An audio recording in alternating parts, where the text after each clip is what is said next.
Viewer discretion is advised. Good afternoon. It's a warm, wet afternoon here in the eastern lowveld of South Africa, and it's brought out all sorts of astonishing creatures. This is Safari Live. Ready.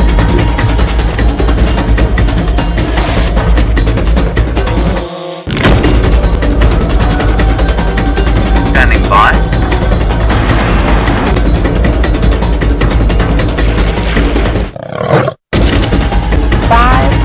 4, 3, 2, 1. You are live, you are live.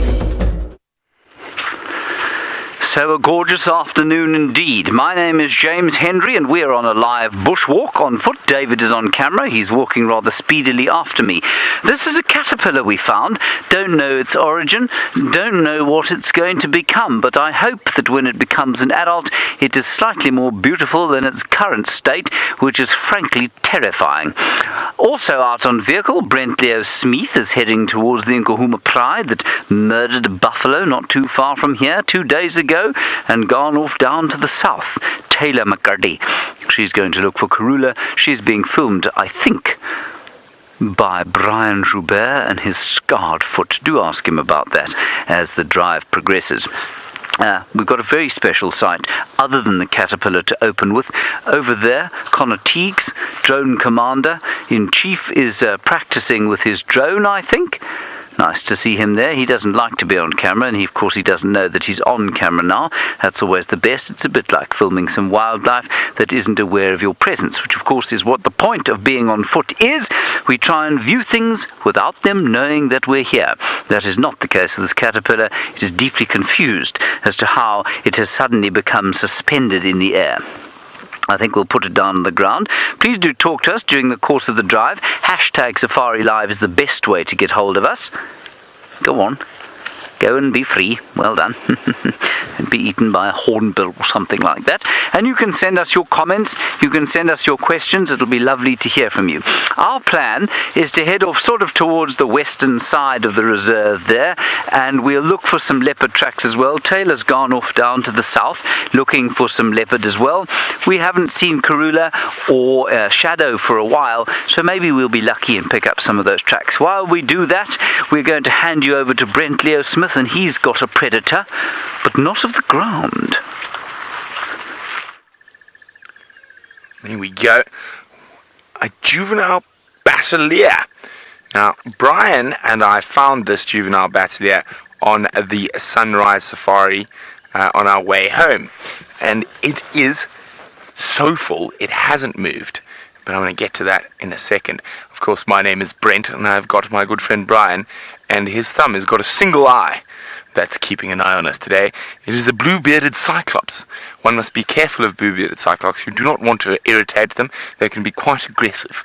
It might even attack its owner, thumb in the eye, because it's jealous that Brian's got two eyes. Now, as I was saying, this bateleur hasn't moved the whole day, and it is so fat and full. You can see its crop is massive. Now, off he goes. Now, the reason is I'm sure he'll be back in a second. Now, we've had this life-giving rain, but sometimes life-giving rain can bring death, especially to the young at this time of the year. So I'm pretty sure this little Impala has died from the cold. Not too smelly, and I can tell that it's a bateleur that's been feeding. And you can see it's eaten almost the whole one leg. You can see all the lovely carrion flies. And it's eaten probably half a kilo, maybe not that, 250 grams of meat up there, and it's only been able to get into there, and it's eaten one of the ears. There we go, is that better? Sorry about that. So I said it's eaten about 250 grams of meat out of the back here, and eaten one of the ears. Now, when you find an Impala, especially this size, eaten like this, you're almost certain it's birds. Now, if I look a little bit closer even, I can find some bateleur down as well. So look at that, some fluffy down from the bateleur.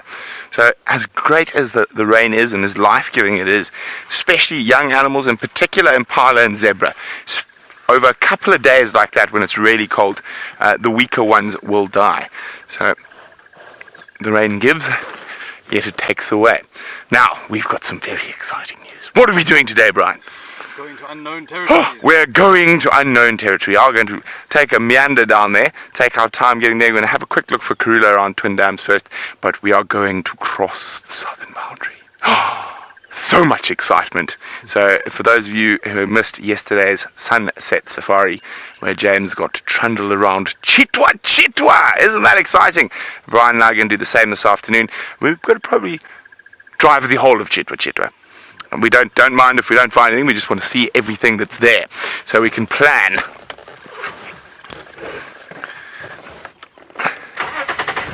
Okay, we're going to start moving towards the southeast and the hopefully animal-filled plains of Cheetah.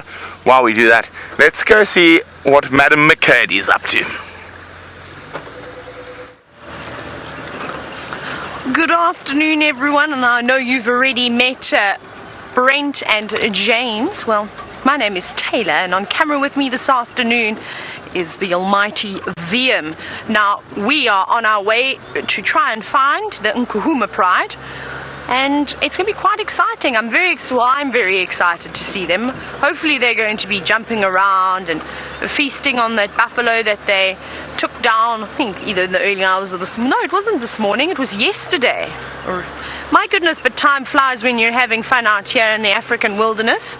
That's incredible. It actually just felt like it was this morning that they'd taken down that buffalo, but I do remember yesterday. It was yesterday morning after the very exciting frog sighting that I had. Of course, we got some intel about the Nkuhuma lions. Now, we're not too far now. We're actually just on Central, just past Hyena Road now. The next road to the right is the road that we need to take, and it'll probably be in the next couple of minutes or so before we reach the Nkuhumas. Hello, kingfisher. Let's see if we can get a view of a woodland kingfisher. Let's go a little bit forward.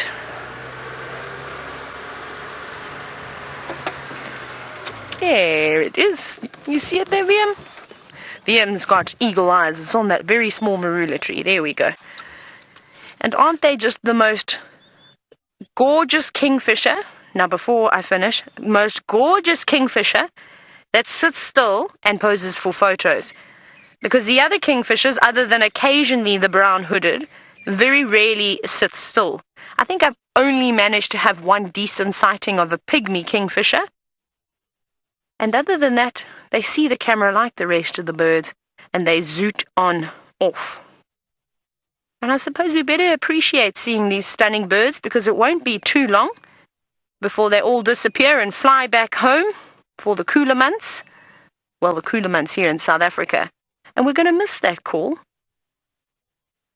And now remember, we are on a live safari. Oh. Hello, Zaz. Zaz, you're wondering, what do I call cold? Now, you'll notice, wait till winter comes. You'll see that I don't wear the beanies.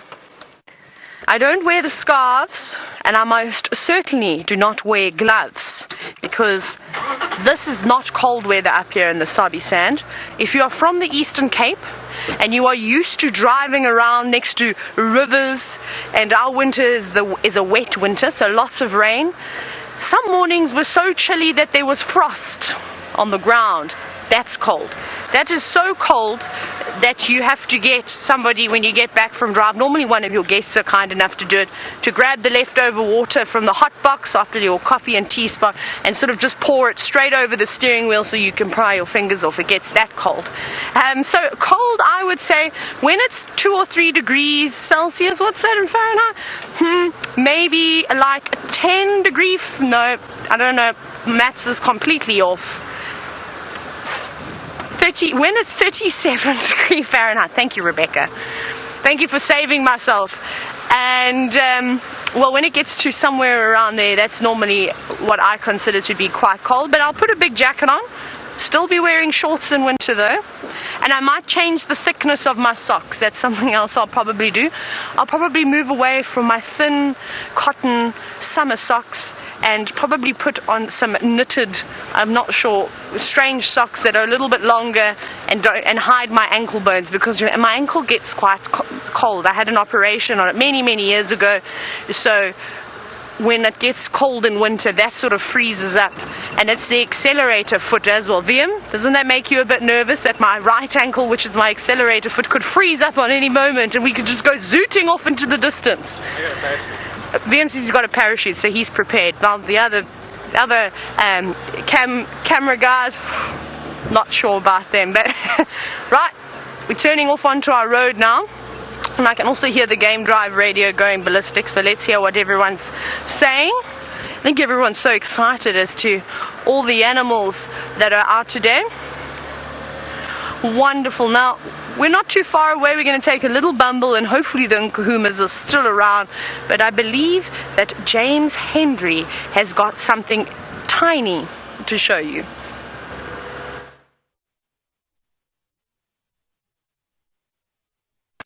It's a fungus. Now, this is a fungus, of course, and fungi, which of course is the plural of fungus, David, in case you were wondering. Funguses is in fact not a word, which you knew, obviously.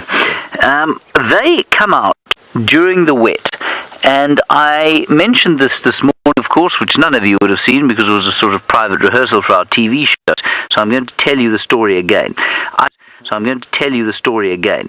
I've just watched a talk, and I know Sam, who was here with us briefly, used to talk about this quite a lot, but fungi, of course, are very much not just those things that bubble up over the surface of the ground. They are, in fact, a deep network of roots called mycelia, which spread in between the soil and between the roots of the plants here. They belong to a completely different kingdom from plants and animals. So to call them mycelia roots is perhaps not really true, but because we think in those terms, that's how we'll use it.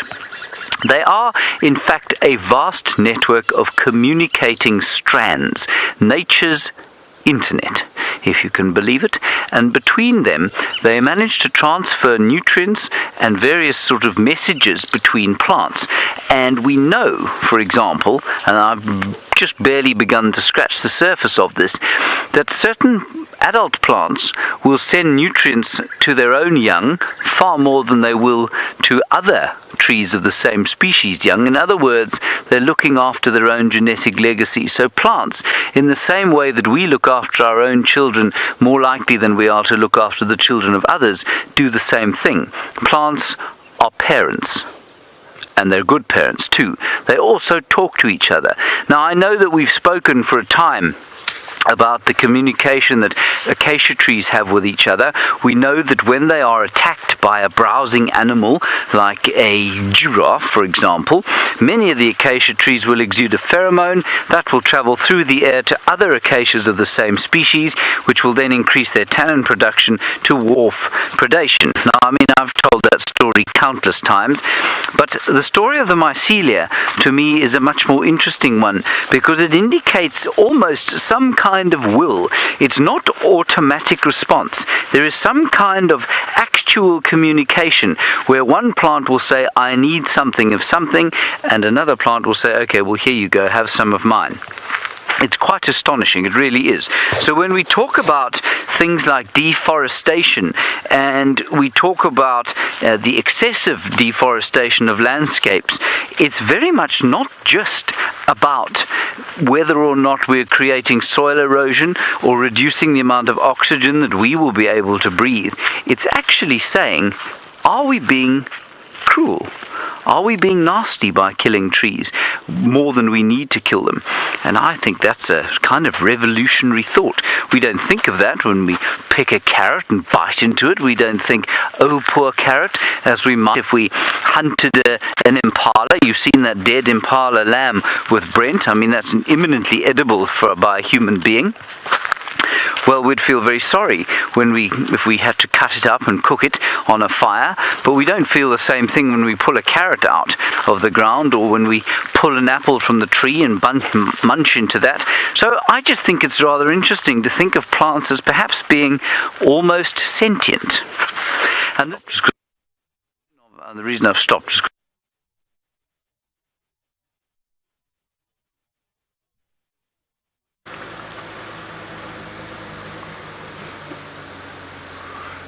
welcome back. I heard some little birds alarm calling, so I just wanted to double check that Madame Karula wasn't about.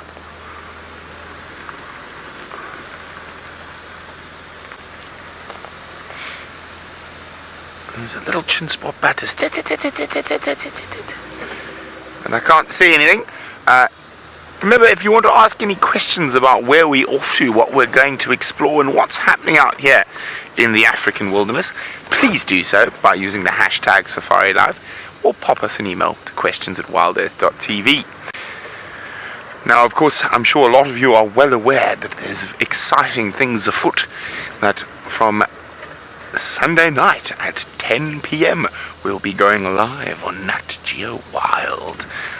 And we'll be going live every Sunday night for 2 months. Isn't that exciting? The Thumb is going to become... I think the Thumb's going to have his own what's that thing called, Brian? IMDb? Oh, yes. His own page. You can hire the Thumb acting jobs. And in the latest blockbuster, Tom Cruise and the Thumb. Oh, Tom Cruise starring as the Thumb. Yes, Brian. I like it. He is quite short, isn't he? Shh, don't tell Tom. Okay, so Rexon City heard a report that Karula was on her way from Little Gowrie. So I'm just going very, very slowly to check the tracks. I'm also building anticipation. Of course I want to go straight to Chitwa, but I'm toning it down. We're gonna build a little bit. I can see it. You see there? That is it there, on top of that hill, where I've never been. I've never been where my finger is. So we're on our way, but we need to build the excitement.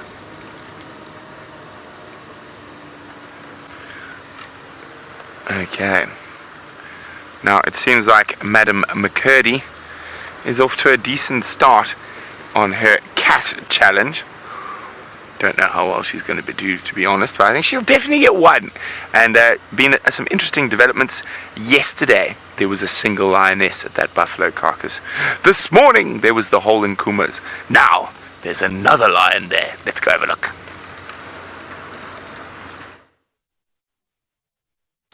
Now, like I said, we've managed to relocate on the Nkuhumas, and the pride seems to be all spread out, and of course, well, Mr. Mfumo, with his beautiful big shaggy mane, has joined the party.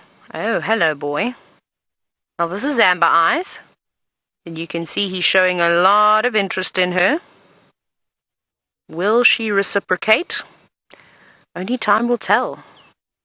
But I think we're going to stick with them for a little bit, and we'll come back to the rest of the pride. Let's see, I'm just hoping that they don't disappear around a bush, otherwise that won't be fun. Don't go behind the bushes. And we shall have a chat about his face. Right, I need to make a move very quickly. Gotta get there if they do mate, before they do. No, VM, are you holding on? Watch your branch! He's hiding behind.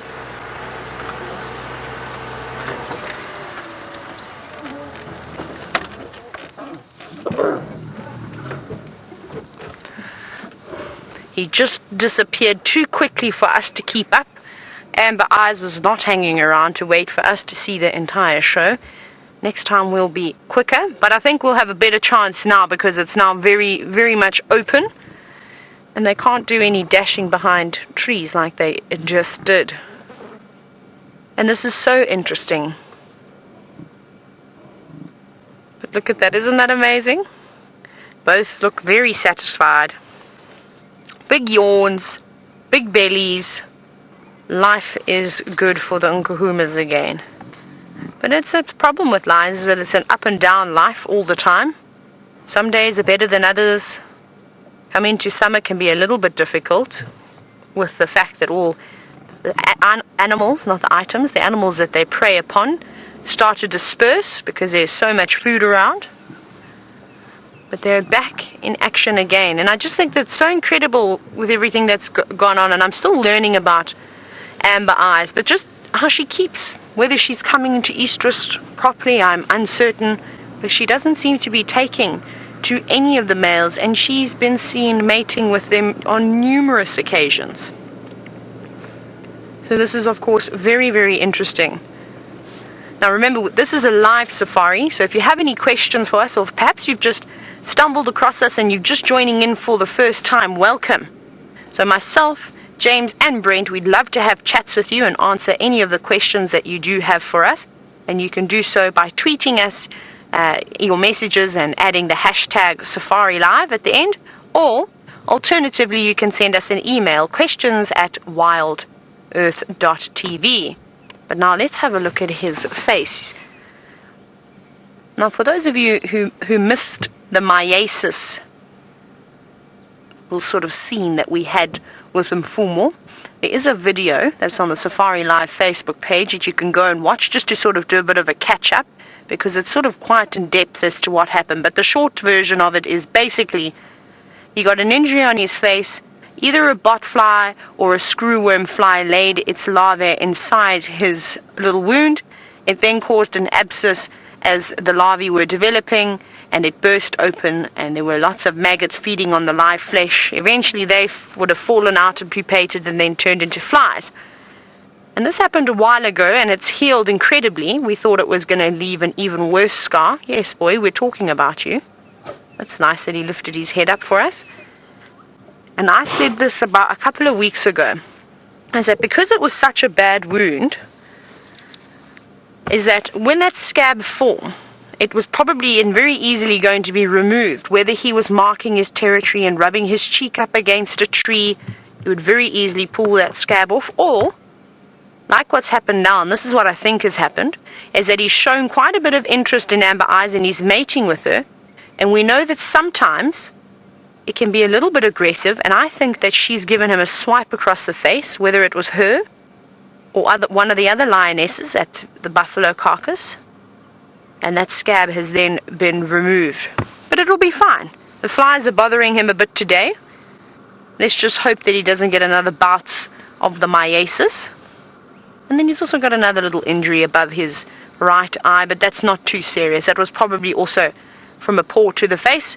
But he's a tough boy. He has now proven himself worthy of the Nkuhuma lionesses. You've been through a couple of battles, haven't you, my friend?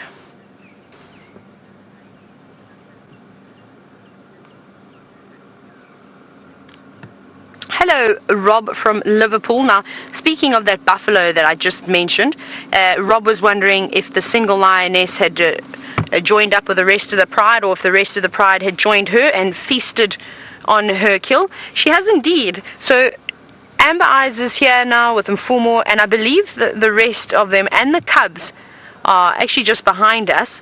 So we'll probably take a swing around there in a moment. There are just a few vehicles in the sighting, and they are all spread out, so it's quite nice that we sort of just take turns.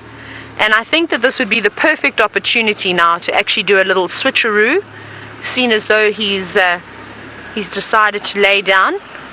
And I suspect that it won't be the last time that we see them mating. So if you are worrying, don't stress too much, because it seems as though they have just started mating today. So we know that this is going to happen frequently for the next 24 hours or so, and then it's going to start to slow down. Right, now we're going to have to do a big loop, and we'll try and head around to where the carcass is and find a nice spot. But apparently James is on a roll today with all the little things. I've been attacked by flies. That's ridiculous. I'm very sorry that you lost me during my treatise just now on mycelia and their internet-like capabilities, and the fact that plants might be more sentient than we think they are. Just think about it the next time you pull a carrot from the ground and bite into it. Perhaps that carrot is in pain. Right, now come and have a look here. I'm going to create a little bit of pain for this plant over here because I need to pull it out for the purposes of science. This is a fern, and it is the only fern, as far as I know, that we have here, and I was trying to find it in a book today, and I think it's just simply called a hard fern, and it grows in slightly less moist areas than most ferns. Normally you'd expect to find them in forested areas rather than semi-arid savanna, but I think during the rain clearly their spores are all over the place in the soil, and when the rain comes they leap out of the soil. And there we have rather a special little fern. Now, I know that Scott used to grow these things. Scott was a presenter here for a long time, and he used to grow these. He used to pick various plants and see if he could grow them at home. And one of these ferns he certainly managed to grow successfully. Now, I mean, I've sort of forgotten my biology around what a fern is and why it's different from a flowering plant. But what I can tell you is that underneath the leaves there, can you see those rough bits there, David? Yes. They're on the kind of underside. Yes. Those are the spores, I believe, that allow this plant to reproduce. So those spores will be thrown to the wind eventually. They'll go off and sit all over the soil here, and then when the next rains come, they'll pop up a little fern like this. I really think it's quite a fantastic plant, and I think, if I'm not mistaken, that there is the beginning of one of the fronds. Now, a frond, of course, is the equivalent of a leaf on a fern. They don't have leaves in the same way that other plants have leaves, but they are plants. So we had the fungus, which comes from a completely different kingdom from the plants. Then we've got this plant here, which is enormously unrelated to any of the plants around us. So in the same way that we are, well, about the same as we're related to something like a cockroach, I suppose, so this fern is related to the trees around us. It's not flowering, it doesn't produce seeds, it produces these spores by a totally different mechanism from which the seeds are produced on the plants around us. Isn't that quite cool? So I think, unless anyone else can tell me, I think it's called a hard fern. And you see, David, I'm replanting it. Yes, I'm putting it at home now because I'm worried that it will feel some kind of pain. Alrighty, on we go. Now, we haven't seen or heard from Rexon for some time. Hopefully, we'll go and find him just up here in the clearings. I'm pulling my shirt down. Sorry about that, Rebecca. I didn't mean to freak you out by showing you my skin there. I do apologize. Now, I'm going to do one more thing while we're here. There was a pearl-spotted owl. It was coming closer. I was trying to call it. I'm going to give one more call, and let's see if it comes. If your speakers are up, turn them down now.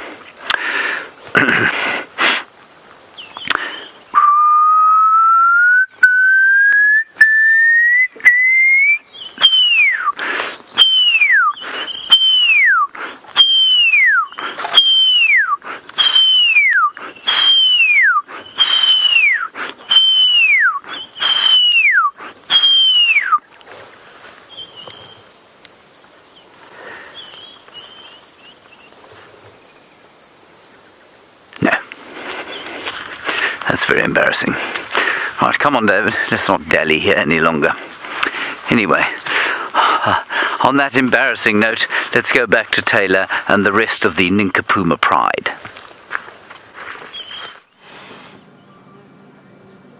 James obviously has a green thumb that he's able to pull the plants out of the ground and then plant them again with lots and lots of love. Isn't that just wonderful? I'll have to get some gardening tips from him, when we get back. But here is the rest of the pride. 1, 2, 3, 4, 5, 6 little Nkuhuma cubs, and there are 2 lionesses here. And then I saw amber eyes and 1 other lioness. So it seems as though we're missing 1, but I also don't know where the buffalo carcass is. I'm still quite trying to figure out where that is. So it's possible that one of the other lionesses is just lying off next to where the carcass is. So we'll do a bit of exploring in a moment. But very full and, well, annoyed by all the biting flies at the moment. They're all swatting their tails, rolling around, very unhappy with life. Not the little cubs though, except them. I think that they're in such a comatose sleep now, nothing's bothering them.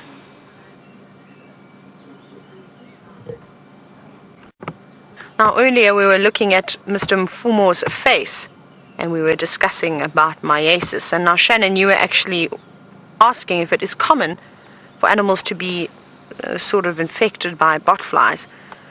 Now something like meiosis, you get different types of meiosis. Some of the most common ones really affect sort of domestic animals, so cows and pigs, where their eggs are then swallowed and pass through the digestive system. It can cause a illness, it can cause vomiting, but just for a couple of days, and then they seem to overcome it and move on. The most common types of botflies that sort of, I don't even know what the right word is, what's wrong with my English today anyways, are the types of botflies that lay their eggs on the legs or the skin of the animal. So they don't physically feed on their host, they just sort of use them as an incubator, I think is the best way to describe it. Now wildebeest, as well as an antelope called blesbok, which sort of look like a mountain goat and don't have a very intelligent look on their face either. Well, you'll often see the wildebeest and the blesbok bobbing their heads quite a bit. And that's because they lay their eggs on their legs. Those animals then wipe their noses or scratch their faces on their legs, and those eggs are then transferred into the nasal passage. And because it's so moist and so warm, it's the perfect hatching environment for the larvae. So the larvae then hatch and they wriggle their way out, causing a bit of irritation, but they then just get snorted out and fall back onto the grass, and the entire life cycle starts again. So that's the most common one. The meiosis that we saw, however, with it either being, there's only a couple of botflies that will actually that will lay their eggs inside a wound or a cavity, and then their larvae will feed on the live flesh. And it's the same thing with the screw worms. The screw worm flies are probably the more common one, so we're not sure which one it is. It could have been either. Now that type of meiosis is a little bit less sort of common. So it was quite interesting to watch the whole process develop on Mfumo. There's not many cases where the animals have sort of just been left alone to let nature take place. Often the vets will get involved and sort of try and treat it, remove the maggots. But Mfumo was fine. Like I said, he's a tough lion. They are so strong, and he's proved himself now. VM, you see this lioness that's lying with her back towards us? Can you see those little lines on her back? It looks like it's just extra fold, or looks like the skin is bunched up slightly. But that reminds me of the boring beetles, don't you see? When we normally see the big pushed over knob thorns or marula trees, those patterns that are normally carved out of the wood. I saw that and automatically I thought of boring beetles. It might even be veins. I'm not sure. Yeah, maybe it's even veins running through her body. Or it could just be the skin pushed up. One of the two. Maybe veins. We'll go with veins. Let's do that. That sounds probably like the most logical thing. But it's so peaceful out here. There's not even a bird chirping. The only thing, well, it's peaceful for us. It's not too peaceful for these poor lions, like I said. And it looks as though they're quite full, and I hope that they do get up and, well, do something for us. But we're going to go driving around now. I want to find where this buffalo carcass is. So that's going to take some interesting off-roading, as we've got to duck underneath trees. But let's go back across to James. And apparently lunch wasn't enough because he's munching on something else now. Now, that's not a particularly amazing hole until you know what's gone into it. We often see dung beetles rolling their balls around and wonder to ourselves, where do they go with those dung balls? Well, I do anyway. And the answer was answered for us right there. They dug a hole there, and I suspect that dung ball came from some distance because I don't see any fresh dung around, and so I think probably it was rolled there, and I'm sure this hole was pre-prepared. The dung beetle flew off to the dung, rolled the ball, laid her egg in it, rolled it all the way back here, somehow navigating her way back to the hole that she dug, and she's buried her dung ball in there. Now what will happen then, of course, is that the little dung beetle larvae, which looks like a little white cutworm, will hatch inside the dung ball, eat the dung, and eventually emerge out as a dung beetle, much later once it's eaten all the dung that its mother very kindly provided for it. I'm sure she'll come out at some stage having buried the ball, and then she'll go off and do it all again. Right, on we go. We found Rexon. Now we've lost him again. He's up in front of us. If you are a new viewer and wondering who on earth this chap Rexon is we're talking about, he is our security detail, but more importantly, he's also an extremely experienced and highly skilled tracker. And he's grown up in this area, and hopefully he'll be doing a little bit of finding for us. If we do find some leopard tracks, perhaps, or some elephant tracks, there was an elephant around here a little bit earlier, then he'll follow those, and we'll see if we can't find the leopard or the elephant. He is scanning currently, though, in front of us. Now, the reason we need him, and this is an important one, is that, of course, most of the time, I am not looking into the bush. I'm looking at you. I'm trying to look you in the eye so that the lessons that my mother taught me about politeness, in other words, that I should look people in the eye when I talk to them, can be effected. When I just walk around looking at the lens like this, I'm obviously not aware of what's going on around me, and that is the number one way to get yourself into trouble out here. And certainly the way that I learned to be aware out here was to walk without any kind of sorry, I was slightly distracted there, without any kind of weapon, and so that very quickly makes you completely conscious of sounds, smells, and sights all around you. Anyway, we've got Rexon doing that for us. Right, we're going to have a little bit of a look from the air.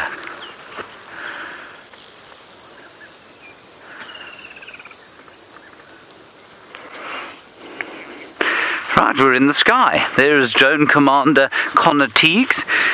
You're looking at quarantine clearings currently. You can see the greenery that has emerged. Certainly it's looking much greener than it was even 2 weeks ago, which I think is quite special. And we are walking towards the light. So we are walking in the direction that you are currently flying. He's flying due west, is Connor, and we're heading towards a road called Zoe's Road, hoping perhaps to find tracks of shadow or Karula. And I can hear you flying towards me. Off to the north, I will be pretty much on the left-hand side now of your picture. Yeah, I'm due left of where you are. You won't be able to see us. I can see you flying past, but you won't be able to see us because the camera is just a little bit wide on the drone. Isn't that a cool shot? And you can see, perhaps if you've been watching, maybe you watched yesterday, you can see the clouds lifted a bit, but there's still a fairly thick blanket, and it could easily rain on us again sometime during the course of the afternoon. Wasn't that cool? I think the drone adds a massive amount to our drives over here. Right. I wonder if Dave can get him. Can you see him there, Dave? There is Connor. You see him there? Yep. How cool is that? Anyway, from the air, we're going to go deep southeast to Cheetah with Brent Leo Smith.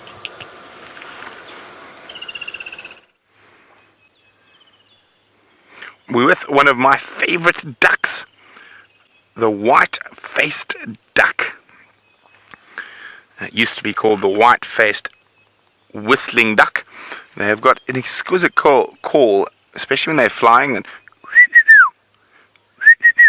that's not probably as nearly as nice as it sounds, but not far from here is actually a white-browed scrub robin that I've heard imitating them. Isn't that incredible? Now, we've been just checking very carefully around Twin Dams. I took a little walk, and while I was on a walk, I found a flower I haven't seen yet this season. Look at that. Isn't that absolutely exquisite? It is a cleome. Now you can see there's some beautiful lilac ones and there's some whitish ones lower down. Now the lilac ones have yet to be pollinated, whereas the white ones have already been pollinated. So the color to attract the insects, once they're finished being pollinated, you see they go white. Ooh, upset Franklin. Sorry, I got distracted there. There's a Franklin alarm calling, but still outside of our traverse. Let's go have a look. But isn't that awesome? Cleome. C-L-I-O-M-E. A cleome. We get two different types here. Can't remember the common name for this one. But the other one, well, I do remember the proper name. It's called the pretty lady. Oh, silly me. The other one is called the yellow mouse's whiskers. But I haven't seen one of those yet. It gets much, much bigger. Okay, so there was a slightly upset Franklin going, "Grr, grr, grr," right here somewhere, I think on the eastern side of the riverbed.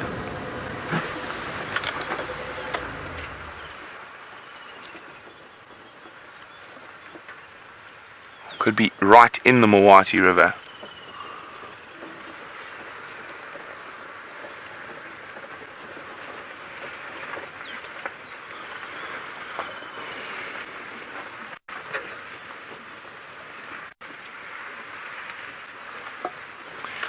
Hello, James.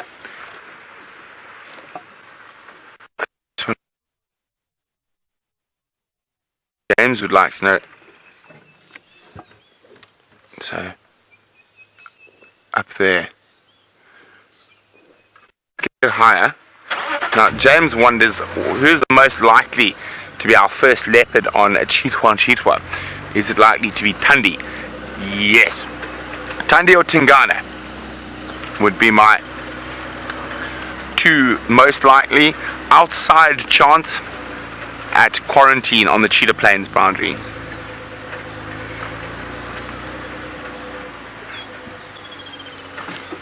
There's one alarming there, one alarming here.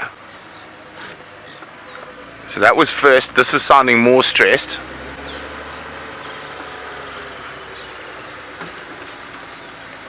Now remember, Franklin can alarm for lots of different reasons. Snakes, birds of prey, slender mongoose. I don't know, I've got a feeling, Brian, what do you think? The way it churr, churr, churr. And now there's also always a chance that Karula might be the first leopard we see on Cheetah.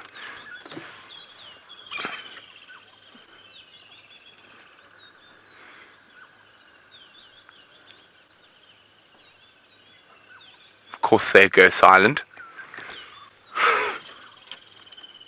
Could have been a slender mongoose. Okay, let's just check. I want to check up along here. This is a spot Karula does like to hunt. She moves through these thickets and crosses into Djuma. So we need to keep our eyes open. It's very thick now after the rain.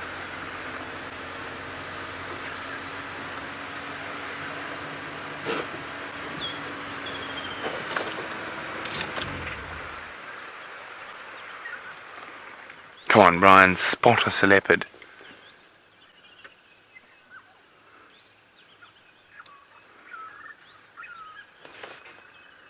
While we search for the other member of the Panthera family here in the Greater Kruger, let's go back to Taylor with a male lion.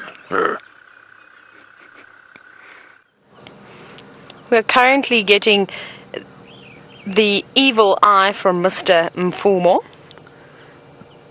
But he's popped his head back up again, and perhaps he is going to jump onto his feet. And well, like I said, this mating is going to go on for quite some time, and it's going to be quite regular. So I suspect that we'll probably see it again. Now, if you're wondering about the buffalo, we did find it. However, the lions have dragged it into a drainage line, actually just directly behind our mating pair. It's very difficult to see, but it's somewhere in there.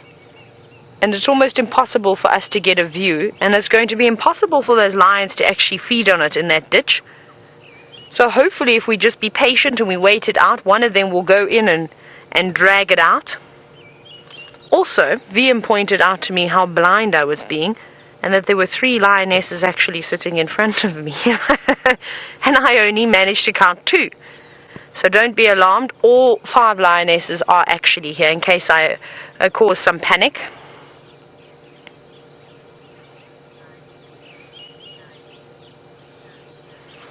Now we've been seeing all the Birmingham boys mating with all the girls, and Niharita, you were actually wondering if this male lion will mate with all the females. There we go, another lioness has got up. Now hopefully she's going to do what I just said.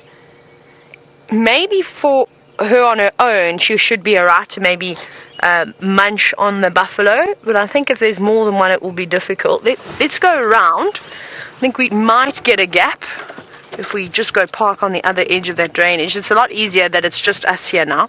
So sorry, Niharita. Now, yes, he will indeed. There's actually 4 Birmingham male lions. So the coalition is made up of 4 of them, and they sort of all take turns. However, Mr. Mfumo, as well as Tinyo, one of the other males, they seem to be and hang around the Birminghams, the Nkuhumas the most.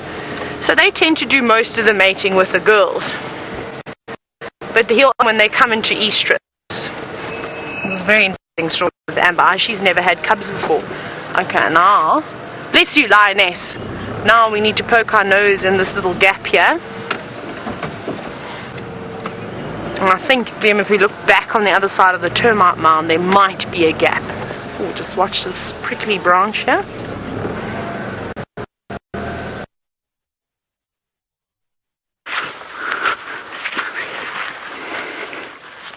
Sorry about that, everybody. It does happen from time to time. We are, of course, live from the African wild, which brings with it certain technical challenges. Now, I found 2 things here, one of which I know. This is the white button sedge, or kalinga. Isn't that a nice name? Kalinga. And this is what Stefan uses to purify the water that he has absorbed up the grass with his sock. It's disgusting. Anyway, if you've ever seen him do it, well, I'm sorry for that. Then here we have an absolutely gorgeous plant, and I don't know what it is. So anybody who does, Judy H, hint hint, if you perhaps have any idea what this flower is, I did at one stage know it. I remember looking it up way back in my youth, but I'm afraid I've forgotten what it is. It's gorgeous purple and white and yellow with obviously green leaves, and it's just popped up. It's one of the annuals that pops up. So I'm not sure what it is, and I haven't seen it this year, so I think it's obviously just come up. Lovely. Right, you can tell me what it is. Hashtag Safari Live. That would be the best way to tell us what it is. That is, of course, on Twitter. If you do not have a Twitter account, I'll tell you a secret. You can email us at questions@wildearth.tv. It's easier if you send us a tweet, but if you don't, well, you can send us an email. Don't try and phone, though. Rebecca, who's directing at the moment, has a terrible manner on the phone, and she'll just intimidate you, so don't try and phone us.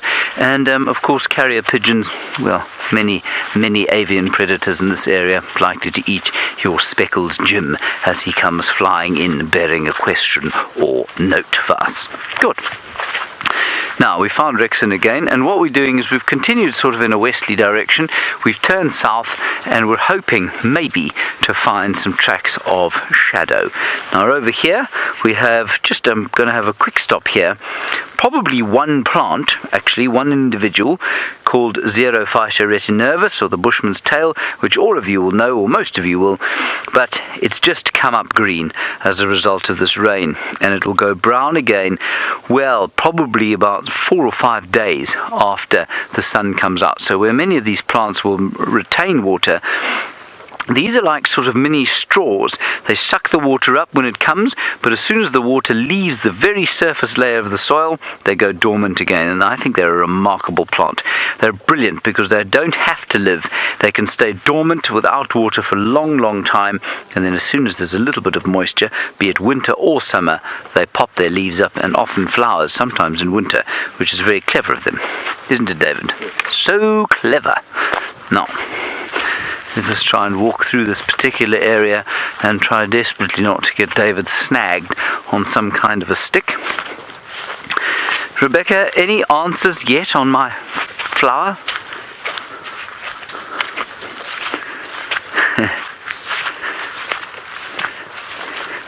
Super, is that the name? Yep. Super. Hello, Super. You want to know about what the hardest part of survival would be if you got lost in the African wilderness. Now, I mean, this is a question we could probably have or discuss for a long time. But of course, Africa is vast, Super.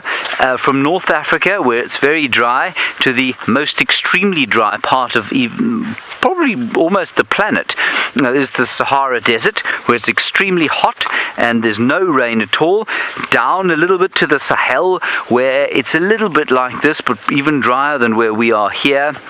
And then you go into, of course, the Central African rainforest, the Congo Basin, where it rains every single day. There are huge forests. There's a massive diversity of life. And then you come down into what we would call here the bushveld areas. So it really does depend which part of the wilderness you're in. But of course, the most crucial thing for any human survival, especially in Africa where it doesn't really get that cold, is water. So water is your limiting factor in most African environments. That wouldn't be the case in the Congo Basin. So you'd have to try and find some kind of water. That would be the thing to try and get the most of. People out here, when we walk around here, they often think, well, you know, the thing that's probably going to get you eventually is an animal. And yes, that is to a certain extent true, but your only defense against animals out here is your brain. We're not strong enough to fight off animals. It's very difficult to fashion any kind of weapon out here that would be effective against perhaps a charging buffalo or an irritated elephant, and certainly not a lion or anything like that. So your brain is the most effective weapon that you have, and so again out here the limiting factor would probably be water, and then trying to get hold of food. Now out here you can find food. You can find food in the form of roots, you can find it in the form of fruits, and you can find it also in the form of meat. Now, learning to hunt out here in an environment like this, that is an excellent survival skill to get. Right, Super, we're going to hand you back to Taylor and the lions. She's found some signal. Let's go and find out how the Nkuhumas are doing. Now, sadly, the lioness that was tugging away at the buffalo, it was very, very difficult to get a view of her, but she has moved off of it now. I think she was even struggling, trying to get it out over there. And like I said, it was in a very, very difficult position. Now, they would have tugged that into that drainage line to hope to keep it out of view from the vultures. That would then bring, well, quite a few other predators. It would cause a bit of interest. And I think that they could have regretted that decision, because it's going to take some serious tugging to pull it out. Now, Amber Eyes has just sat up again, twitching those ears. And of course, Mr. Mfumo, who just mimics her movement. We'll just have to pay the patience game. But something that I have noticed, look at the muscle in Amber Eyes' shoulder. Isn't that just incredible? Just how she's sitting there. And this is what is so amazing about these animals. It's like James was just talking about how we have no real defense other than our brain against animals. Oh, big yawn. Is that these lions can go, you know, a week and a half, two without food, but they're still so muscled up, and they don't lose, they lose condition, but they gain it so quickly. There you go, big stretch from Amber Eyes. Mr. Mfumo trying to entice her. She's actually doesn't look like she's resisting this time.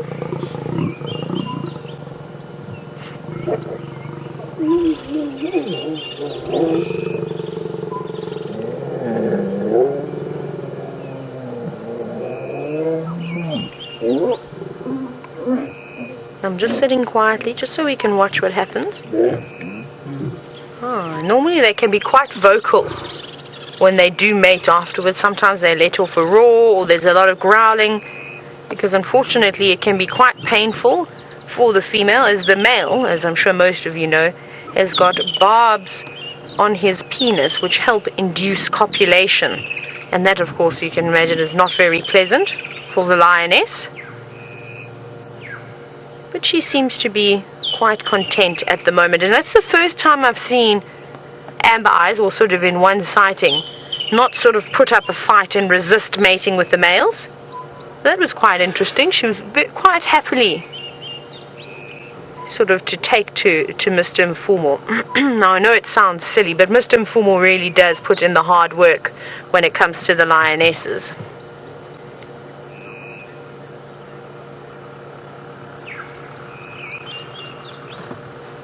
Now, we saw all those little cubs, and we know unfortunately 2 didn't make it due to the white mussel disease. Now, Laslin, you were wondering, don't normally lions in a pride have their cubs at the same time? They can, however, it's not always a given. Like, for instance, in this circumstance, we've got a young lioness who's probably coming to estrus, and she has also been seen mating with the various males, but when she'll have cubs, we're uncertain. And well, Amber Eyes has been mating with these males for quite some time now, over the last couple of years, and she still hasn't had cubs just yet. And you must also remember, as if any of the lioness's cubs get killed, she'll just come back into estrus again. So it doesn't necessarily have to sync up. It doesn't have to be spot on. It can sort of be staggered out. But as I was saying, we often see Mfumo. He goes away for a couple of weeks or a couple of days, and then he comes back again, and the females are sort of quite aggressive towards him, and he sits away for a day or two, keeping his distance, and then eventually they warm up to him again. And remember, we watched that incredible sighting near the Wahlberg's eagle's nest where he sat in the distance, and then eventually he got up and approached every single lioness. He didn't miss one of them, rubbed heads with them, gave them a lick. And I just thought that was so amazing. Normally the males come charging in and expect the lionesses to sort of come up and greet them, but he does put in the effort. And it's interesting behavior. But then he's got 2 sides to him, though. He's got this affectionate side that he occasionally shows, but he can be a stern, big male lion when he wants to be. And you've got to be careful when you do approach him in a sighting like this with the lioness that he is mating with, because he can be quite protective. And sometimes he may let out a growl. So it's always good just to take a wider berth. You'll see he lifts his head up and he gives you sort of the evil eye. That's when you know, okay, not any closer than that. Keep your distance.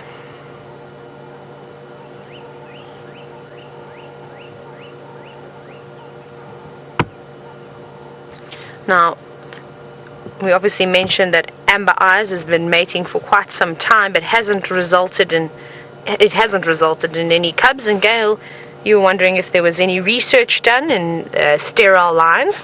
I'm sure there is. I just need to whip out and have a look at a paper or 2. But perhaps James and Brent will probably be able to shed some more light. I've never ever seen a sterile lion before. Every lion that I've ever encountered has had cubs at some point in their life, or had cubs at the time. So this is all very sort of new to me, and it's very interesting. So sort of every time I see Amber Eyes mating, I sort of make a note of it and just write a little bit of information down, sort of what we observe, because this is a whole new learning curve for me too. And now it's one thing reading something in a book or reading a paper about it. It's a completely different thing eventually experiencing it from yourself. And you can learn a lot from reading and listening to other people, but you really do learn the most by actually watching everything unfold. So that's what I'm doing, just sort of making notes at the moment and trying to make sense of it. So I shall do a bit of research on sterile lionesses and see what they say, because it's quite interesting. I mean, I would have thought if she was sterile, especially if new males were to come in, like what happened with the Birminghams, and she hasn't had cubs once, you would have thought that they may have got a little bit on the upset side, really. And at one point she was resisting mating with them, and there was obviously a lot of aggression between the Birminghams and Amber Eyes, but now she seems to be a little bit more receptive. So we don't know, we just have to sort of sit and watch and wait. And I hope that all of you watching the show do things like that, is that it is wonderful seeing all these amazing things. And I don't think a lot of you realize how incredibly lucky we are to watch these live documents, really, on all these animals, learning about meiosis, learning about white muscle disease, which was a new thing to a lot of us, learning about sterile lines, whether it is that or maybe she's got another issue, whatever it may be. And it's so important to watch these things happening live, like I said, instead of somebody just telling you about their experiences. So to be able to sit and enjoy it for yourselves, it's an absolute treat. Remember, I've been in the bush and it hasn't been for very long, nowhere near the amount of times that James and Brent have spent in the bush. So these experiences are fantastic for me. I absolutely love it. Learning about the different things, and that's what makes this job so interesting. You cannot get bored of it.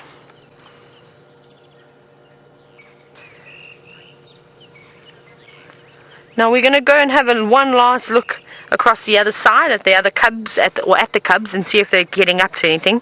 However, if they're still fast asleep, I think we'll probably carry on and go and have a look for something else, and then perhaps we'll come back here in an hour and maybe an hour and a half, and hopefully, well, the rest of the pride would have woken up and maybe pulled that buffalo out of the drainage. But I'm going to send you back across to Brent, who's apparently standing in the middle of a road.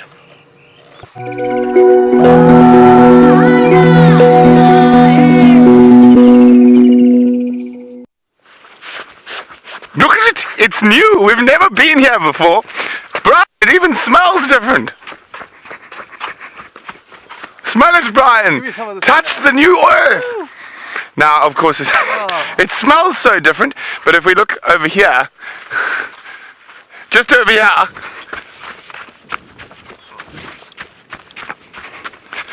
I'm on Djuma!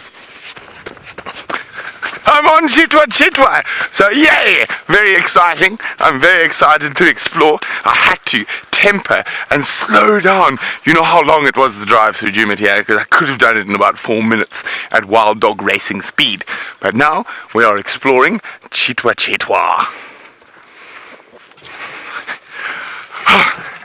Now, the killer bees. When we first got cheetah plains, who were the first people to see a lion on the... Was it killer bees? It was the killer bees. Who were the first people to see cheetah? Killer bees! Who were the first people to see a leopard? Again! Killer bees. Now, hopefully, we're going to add a cheetah's first lion, leopard, and possibly a cheetah. Who knows? Onto our resume.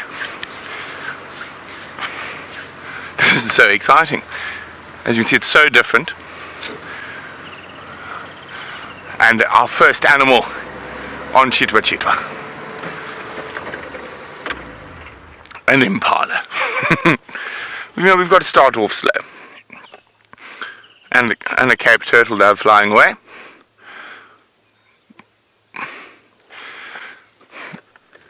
Now, quite interesting, this road we're driving on is the western boundary of Cheetah. And it is pretty much Karula and Tundi's boundary. What is that? What did I spot? A steal. Oh, Brian has spotted a monkey. Which tree, Brian? I'm going to go forward or back? I don't see it. Am I being blind? Maybe he jumped out. Let's go a little bit further. Now, you're going to have to... I have to check the map because we don't want to go off-piste on our first visit. Okay. So far, it looks like we are on the right road. Well, unfortunately, it's a nice big boundary road, so we got him. I still don't see him.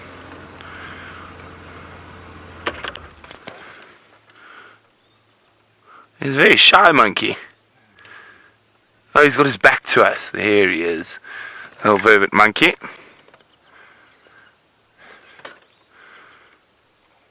It's got a baby. You've got a little baby monkey. Just see that little hand gripping from behind. Well, on a very good note, if Tundi comes anywhere near here, they should explode with alarm calls. There's also some Impala. Okay, now isn't this exciting? I'm going to turn off my northern radio. And I need to find, there it is, my eastern radio. Oh, it's quite busy. Just make sure where we are. I'm pretty sure we're still good, but of course it's so much fun because I'm learning just as you are. And there is the Cheetah Dam where the hippopotami reside. I think we're gonna keep on the boundary for now. We'll come back to look at the hippopotami. I think we are going to call them the Cheetah raft of hippopotami. The Cheetah raft. Maybe James Dungan was hoping to go towards there. We are going to, but first I must explore, James. Okay, now the first confusing point. Oh, where do I think we are?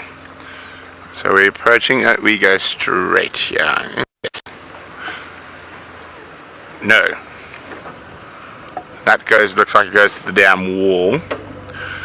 We don't want to go to the damn wall just yet.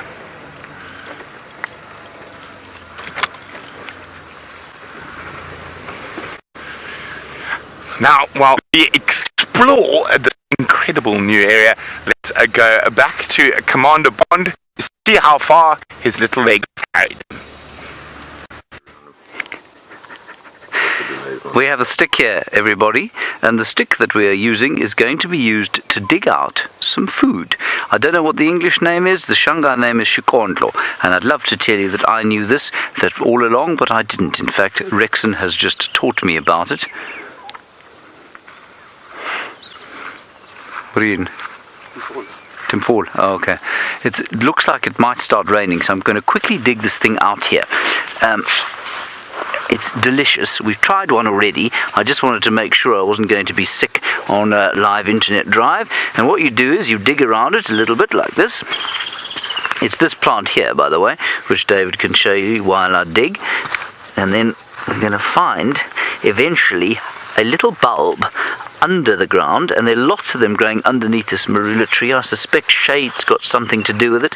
I'm not sure what else. Oh, here it is already, David. Are you excited? David was so excited when I fed it to him, everyone. He started whooping for joy. There it is. This isn't a very big one, of course. I might have to eat this one on my own. Sorry, David. There you are. Right.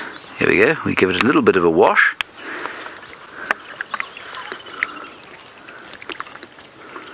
Right. Then what we do is we peel it. So we take off the outer skin, like so. Yes, there's not going to be very much left of this one once I've done the peeling job. There we are. Now, I had no idea after 15 years living in this area that this plant existed. Nor did I certainly didn't know that it was edible. Now, if you are a young viewer, you don't go into the wilderness and just start digging up things and eating them. You'll be very dead very quickly. You wait until you're with somebody like Rexon, who can show you how delicious some of nature's fruit truly is.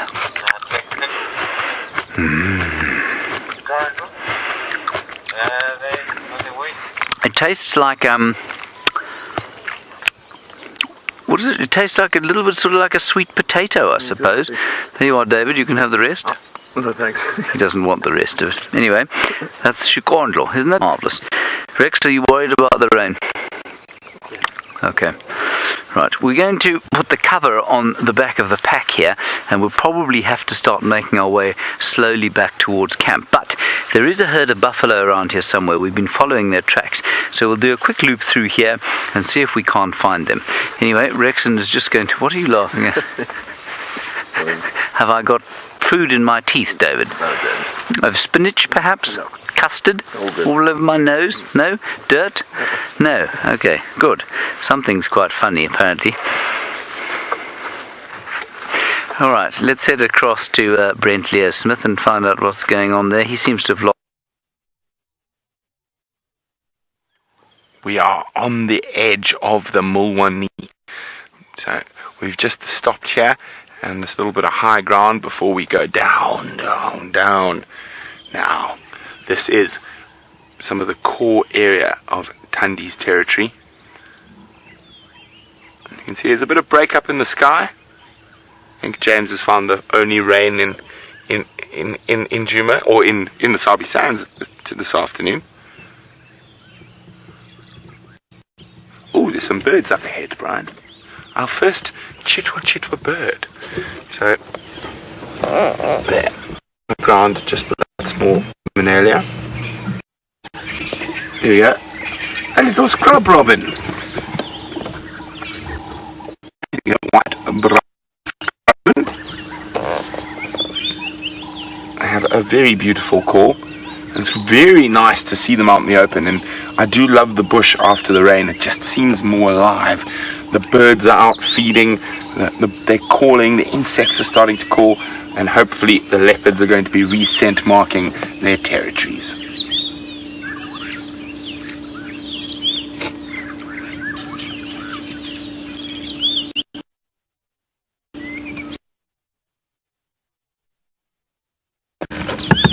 But Tundi has been found just outside of Chitwa Traverse, so actually almost due south of us here. So I don't know if you can actually see that. We're going to be heading along that road there. Here we go. You can just see it through there, which is the western boundary of Chitwa. We go right down to the southern boundary and then along. So she's just south of there. I didn't hear whether she was on a kill. I heard the cub was with her. Hope she heads north shortly.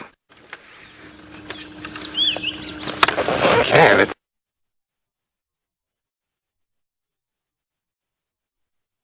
Ooh. There's another bird behind you. See it on that fallen terminalia there. It's another scrub robin.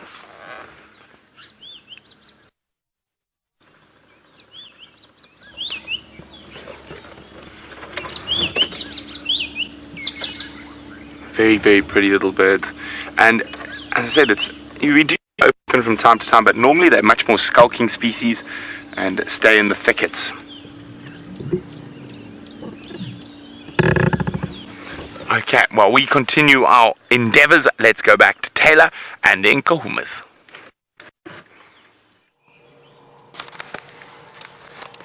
Two of the little cubs have now woken up and wandered away from the rest of the pride and decided that they're going to play with a jackalberry tree now, a very young jackalberry tree, but it's made a very bendy branch, which is of course the perfect toy for these little lions.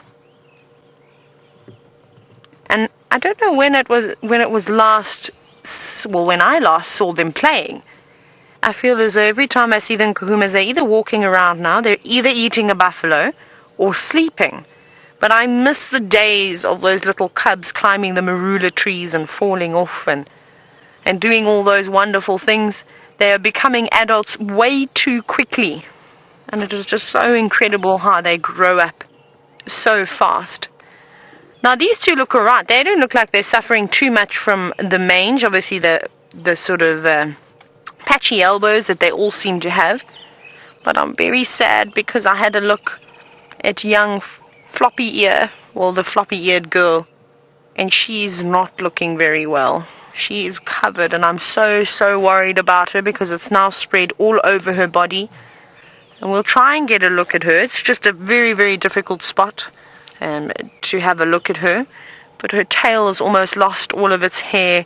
Her tummy is completely black now with just skin, and it makes me so sad. But this is one of those things, and I have to remind myself on a daily basis, so don't worry, it's not just you.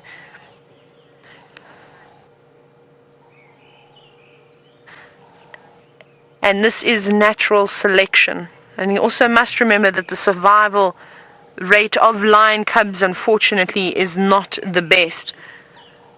Now, River, who is 9 years old, you were wondering if lion cubs are bigger or smaller than leopard cubs. Lion cubs generally get much bigger. I suppose, and even when they're born, a lion cub will be a little bit bigger than a leopard cub. But they both grow equally as quick in proportion to of course, their adult size. And it's the same thing, even tigers. Tiger cubs will be bigger than lion cubs and leopard cubs, and well, so forth. But you can see that little cub at the back is very itchy. And well, hopefully, like we've all been saying, is that with this rain that we've had now, hopefully the immunities of these cats are going to start to boost and flourish, and hopefully that will be enough to sort of get rid of the nasty bouts of mange that they seem to have contracted. But they've been fighting it for a couple of months, so maybe they'll be fine. But for now, they're just two little happy cats sitting underneath a tree, biting on the branches, pulling it down, and having the best afternoon ever. I keep forgetting what the date is, but it's only the 30th of December. It's actually my dad's birthday today.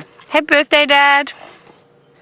Just thought I'd slip that in. He's probably not watching because he has to work. Look at those little teeth that are coming through now.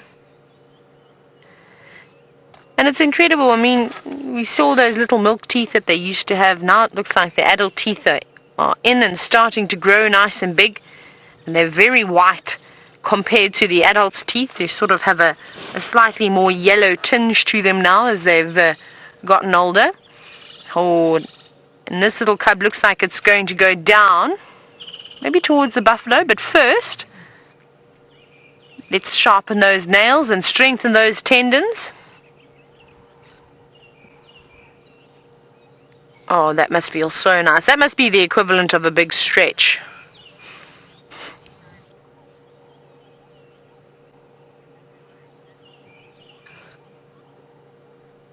What? Quick toilet break. A little girl, and I'm sure after this, hopefully she's going to go down towards the kill. Now, hello, Super John is awesome.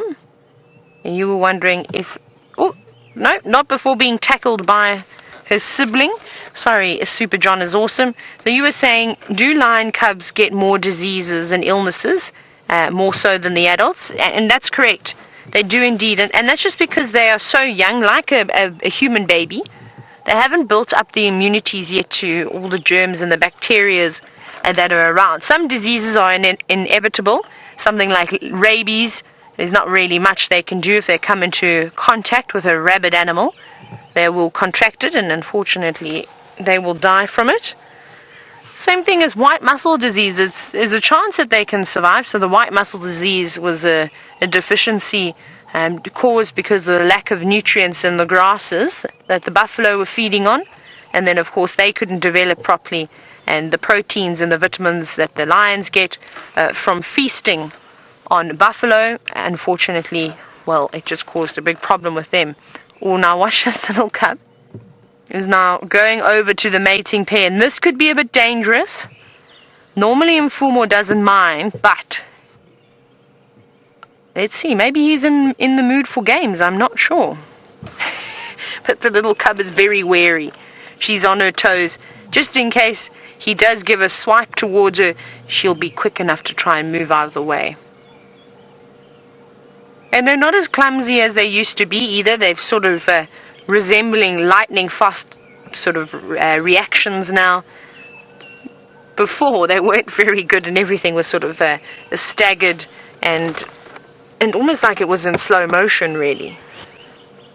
What are you playing on? Looks like they're playing on a little termite mound.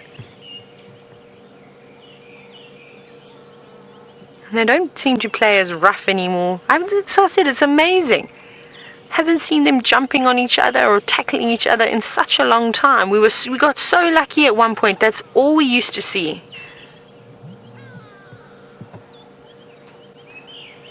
This one's coming back. But you can still see that they're little because the smallest thing catches their eye and they stop to have a look or bite it and swat at it. Come on, little lions. Oh no, back. Full of beans.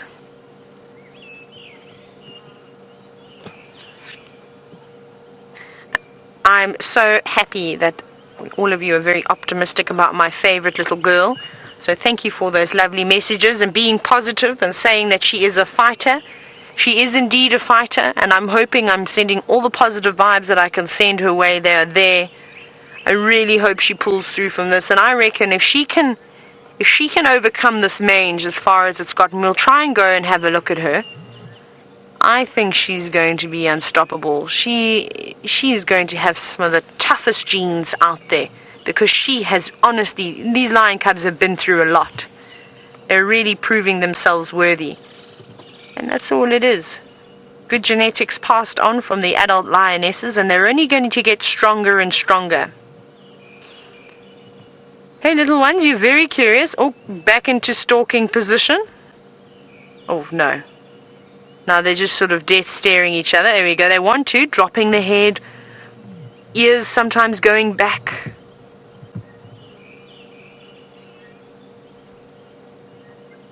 Hello, little one. Did you just bite your tongue?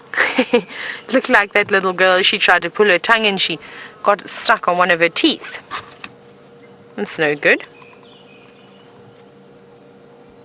Okay, we're going to see. I think we're going to get another surprise attack here, because the younger cub on the left. There we go. We're going to have one more surprise attack. Go, go, go! Woo! And another tackle. It seems as though the cub on the left is doing a sterling job and showing itself worthy of being hopefully a very good hunter one day. But now, James has got a little creature that crawls around and has got lots and lots of little legs. Let's go take a look.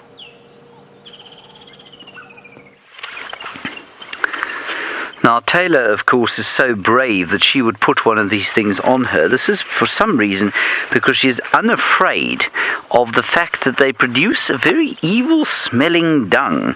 And I picked them up once or twice as a child, and I will probably not ever do it again on account of the fact that the dung is so foul. That is a very, very large millipede. There are a number of its friends all around here, and I think they're rather spectacular. That particular one you're looking at now seems to be going after a friend who went down the other side of the mound here. Can you see him? Oh, there he is, yes. Oh, this guy's turned round. Anyway, there he is. And they've come out of this termite mound here, and I don't know what exactly they're looking for. I mean, we know that millipedes eat, well, we've seen them eating fresh leaves, but normally it's kind of dry, sort of decaying leaves, and I wonder if they aren't, I mean, I hesitate to say freshly hatched, but I don't know where else they could have come from. They're so enormous, they couldn't be freshly hatched. So perhaps they've spent, you know what, maybe they've spent some time underground here, and the amount of rain we've had now has allowed them to dig out of this termite mound. So David, once you've finished showing that rather astonishing sight there, that must be really quite amazing. There it goes. That's, everyone, it's about 10 inches long. Maybe not quite, 8 inches long. It's an enormous millipede. It looks like a snake. But Dave, if we come around here and look in this area here, and Totes Paz, I think that's the name. Totes Paz, you say, their legs look like waves on the water. That's exactly how they walk. Totes Taz, you say they look like waves. They are like waves. It's exactly how they walk. But if you look where the end of my stick is, can you see it, Dave? Yep. There's a hole there, and the head of one of them is inside that hole. And indeed, I think the one that you're seeing crawling about here, in fact, I don't know what's going on here. There are 3 here. I'm tempted to kind of tease out what's going on, but I don't want to cause too much distress. It could easily be some kind of mating battle going on here. 2 males fighting over a lady. And I can smell the smell of that dung from here, you know. Right, there we are. I think this is a mating thing going on here. They have a genital opening somewhere around the back where I'm pointing now. You see that stick there? It's somewhere around there. And I think what's happening here is that they're trying to get at the genital opening of the one underneath, this one here that I'm pointing at, the back end there. And she seems to have gone halfway into a hole to escape the attentions of these males, perhaps. And I suspect the other two males who have now sort of disappeared were probably after the same lady. Isn't that interesting? I mean, these things are massive. It's its head. Its head is down in there. I'm just going to quickly do this. No, I'm talking nonsense. They're not doing that. They're climbing down into this hole. You know what they may well have discovered? Perhaps they're eating the fungus that is inside one of these mounds. Now, of course, this is the mound of the fungus-growing termite. And it's possible that they've discovered the fungus. In fact, we know they eat fungus. That's probably exactly what's going on here. They've probably discovered the fungus garden of this Macrotermes natalensis mound. Look up top, there you go. Oh, he's coming on. He's on the attack. Do you think he's charging, David? Yes. And here's a baby one. Here's a really little one there. So yeah, I think that's what they're doing. I think they're eating fungus down under the ground. A tiny, tiny little millipede doing the same thing. Now, what we'll do, I'm just going to break this open slightly and see if we can't expose some of what they're eating.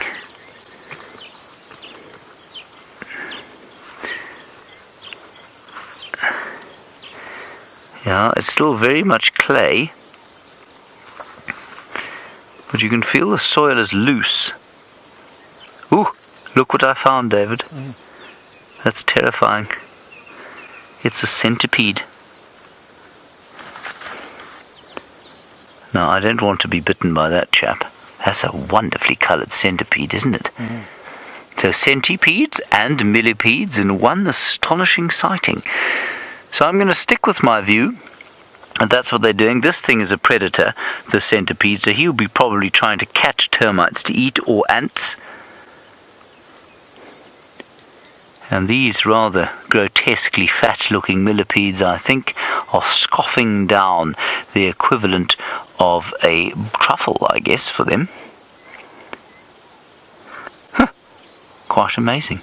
Right, let's continue. We're going to keep going down the way here. Rexon is on the tracks of a buffalo, so we're going to carry on down here. Polar or Cola, I'm struggling to hear Rebecca this afternoon. You're saying, has anything been designed in the shape, or I think you're sort of talking about a biomimicry. So has any machine been designed to mimic a millipede? No, not as far as I know. And I think that's probably because it's a relatively inefficient way of traveling. I think it's very difficult and relatively inefficient if you want to go anywhere at any speed. I'm not entirely sure what the evolutionary advantage of having that many legs is, other than, of course, if you lose 2 or 3, well, you hardly notice it.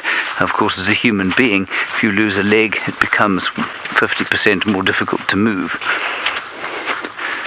So, Cola, I'm going to say no. I don't think anything that I know of has been sort of mimicked in the mechanical world. Now, what we're doing, I'm just going to show you. We're going to go to this termite mound over here, and then I'll try and show you the buffalo tracks. They've headed off kind of in that direction.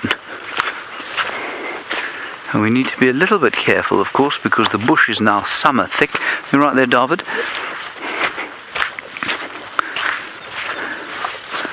Let's go around this way. And buffalo, of course, don't always necessarily hang around with the herd. Some of them will hang back. Stop.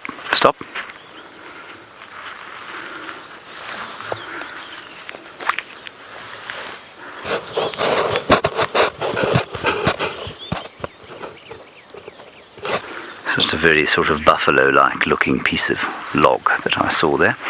Anyway, let's go down this way. And here we find the first track of the herd. Can you see that there? Can you see that, David? Yes. That is the buffalo track. And as we walk slowly along this way, we can see a few more. 1, 2, 3, 4. Now, when you're tracking, of course, we'll pretend that we don't have a tracker, a supreme tracker, up front walking ahead of us. We check the wind. It's blowing perfectly for us. It's blowing from where the tracks are going towards us, which means that should we come up from them, they won't be able to smell us, and that is, of course, what we want to happen. We can see Rexon there, so let's continue down through this area. You all right there, David? Let's tuck this back into my belt. Right, there's Rex. We'll get a report from him. They certainly look relatively fresh. We had some rain around lunchtime today, so I wonder if this herd isn't lying down somewhere in the strychnos thickets. These kind of trees here, they provide nice sort of shelter for buffalo on a day like this. How's Kumang? Fambil. Tile Arathusa.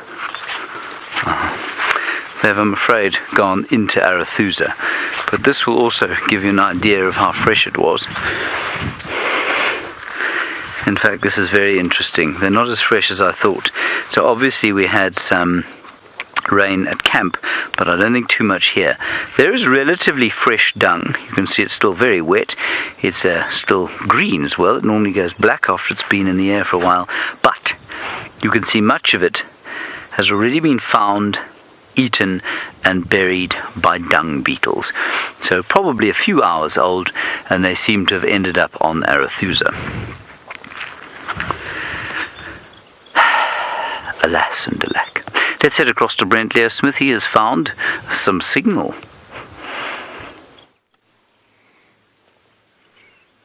Now we're in an area of Cheetah that you've never been before. We're right up in the northeast corner on top of the crest, and there is a beautifully constructed red-headed weaver's nest.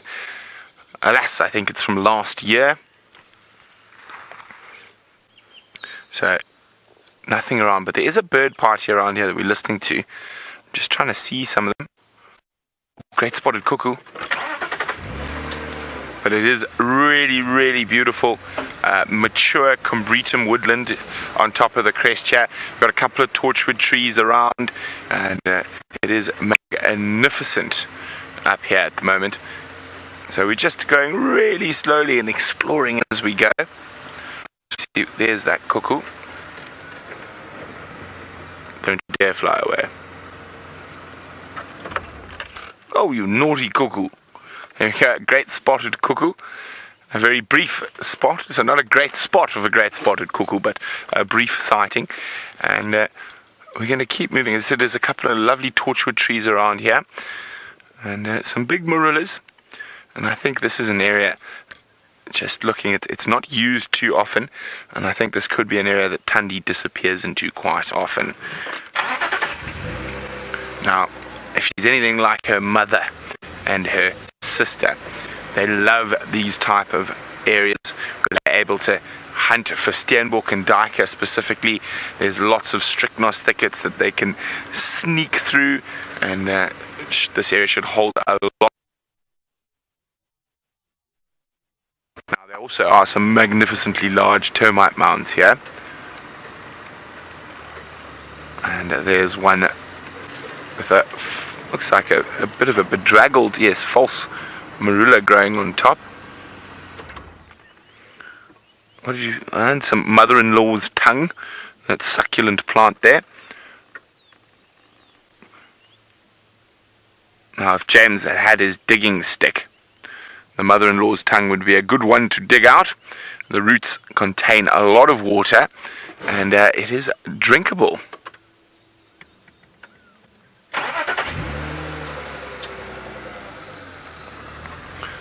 But this is quite exciting. I mean, it's very different from the other areas of Cheetah we were in. It is, as I said, proper mature combretum woodland. But the big difference here, it's slightly different to Djuma. The trees are a bit smaller, and there's a couple of different species that we don't really get on Djuma. And we do get them on Cheetah Plains. So the soils are more sandy here. You can see this dark tree here. is a cassia, or a long-tailed cassia. They do get wonderful yellow flowers and those incredibly long pods. Looks like that one's had a bit of a caterpillar infestation. Lost a few leaves.